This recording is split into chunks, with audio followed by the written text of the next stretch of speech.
I watched a video a week ago by not Big Pun, Fat Joe. And Fat Joe talks about how, he talks about how the one thing most people don't know how to do is how to be a number two. He says, listen, my entire life, I've been a great number two. He says, when I was a kid growing up, my older brother, I was a number two. So I would open the door. I'd say, here you go. What can I get you? I would go get him a drink, get the food. Everything was, I'm his number two. He says, then I made all the money, but I learned how to be a number two. He says, I'm rich. He says, guys, I'm very rich. At this point of the game, I make money whether I get out of bed or not. He says, however, as rich as I am, I'm not as rich as DJ Khaled, who's younger than me. And he says, if DJ Khaled and if Khaled and I go out, I still open the door to him because I'm a great number two. Somebody like that, Doc Hancock, if you want to make money fast, and I'm talking fast, go find great founders who are killers, who have a reputation, that are going to get the job done. And they say they're going to do, it doesn't matter what space it is in real estate. I'm less interested in the industry. I'm more interested in the founder.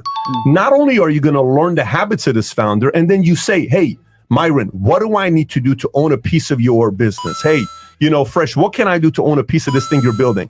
Then Myron may say, well, look, in the next 2 years, if you do X, Y, Z, I'll give you stock options. I'll do this, I'll do that. Well, then once you do that, when the company goes public or it sells or it gets acquired, something happens, you're going to get, the other day, one of my guys, it's so funny, shout out to Amor.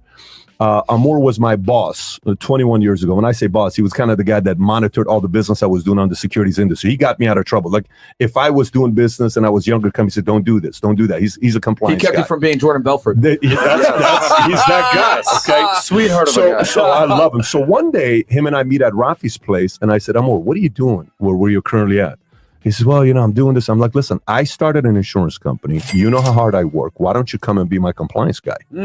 And he says, but Pat, you got nothing going on. I said, I got nothing going on right now, but you know who I am. I'm going to work. So finally, I said, let's do another meeting with your wife. So his wife shows up. So it's him and his wife at the time, ex-wife at the time, and we're sitting down talking. Anyway, so we have dinner. I said, come on board. It was at the early stage of the company. He got equity. Well, when this whole event took place 3 months ago, Amor is famous for FaceTiming you and rooming up with you and walking out of the shower naked. This is because he's from France, so he's got a little bit of that French thing going for himself. So all of a sudden, next thing he calls me. He's in tears. He's in the sauna naked. He's like, Pat, I can't believe what just happened with this check. I was not. He got a massive check for himself. But again, he did the right thing. He teamed up with somebody that's a founder going places. So Doc, I would say go find a killer founder. Run with them for 3-5 years, maybe 10 years. Do whatever you can to be the right-hand person, and you're going to make a lot of money. Chances are you're going to make a lot of money. That is some great information. Well, I just want to add to that because this is something that we talk about a lot. You talk about our friend Tom knowing what number you need to be. Okay, he was never a number one. He was always a number 2, 3, 4, 4, 5. For as long as I've lived, I've always been the number two guy. And I'm totally you have to understand what kind of ego you need to put aside. Everyone's got an ego. Of course. One of the things I learned, the ego is not the amigo. In high school, I like that one. The ego is not the amigo, bro. In high school, you met my friend Terrell. Yep. On the basketball team, he was all county, all dade, amazing player. He's the shooter. I'm the point guard. I'm good with that, bro. We went places. Okay. After college, Keith, multi-millionaire family, billionaire family. Started hotels, started clubs, bodega. I'll be the number two guy. No problem. We're running things. Even with my buddy Chris, the guy, Chris Humphries, that married Kim Kardashian. Yes. I'm right there. I'm the number two guy. I'm walking Chloe down the aisle. I got no problem. I'm not with Kim. I'm with Chloe. So when I meet Pat and he's like, listen, I need you to run with me, but clearly you're the number two guy. Dude, I'm right there with you, brother. And to have someone who's definitely a number one is so powerful because I'm the type of person that likes to give assists.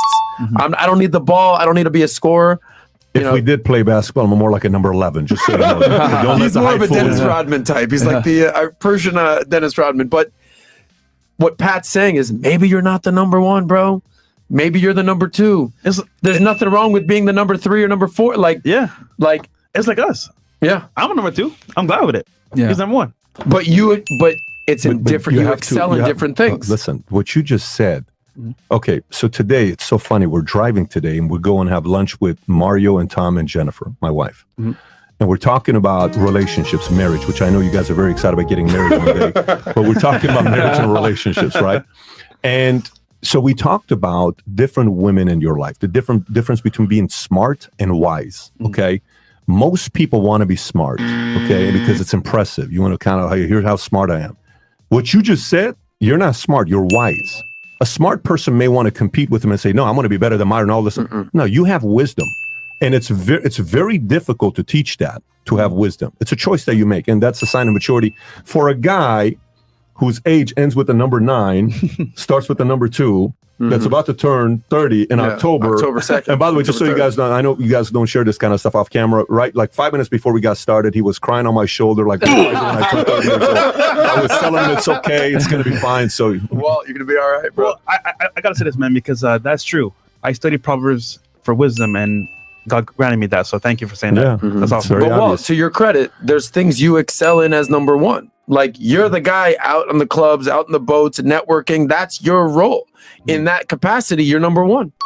That's when true. it comes to the show, maybe Myron is more the number 1 in terms of, you know, philosophies and right and wrong and kind of kicking chicks out. And that's not your role, but everyone excels in a different role. So you could be a number 1 in some things, but a number 2 in other things. You pretty much have media agencies that are kind of run by victims and people that want to be, oh, you know, if you participate, it's good enough, blah, blah, blah, which I agree. Like, I mean, media is, you know, it definitely degraded itself significantly. I mean, if you look at Netflix nowadays, I was talking about this the other day, like we're putting like soy boys and, you know, weak men kind of in the forefront and kind of making them the champion characters versus like taking the traditionally masculine guys and making them look like the evil guys. I mean, if you look at like a movie like Rocky, for example, back in the day, or you look at any of these like very pro-masculine movies, Rambo, etc., their hero looked like a goddamn hero. Nowadays, the heroes don't look like heroes. If you look at Spider-Man nowadays versus Spider-Man from the early 2000s, it was significant. And I think we've been, you know, working towards degrading the male image in general and killing masculinity. And I really like the fact that you guys are kind of fighting back against that with Valuetainment, bringing people that kind of go against the grain.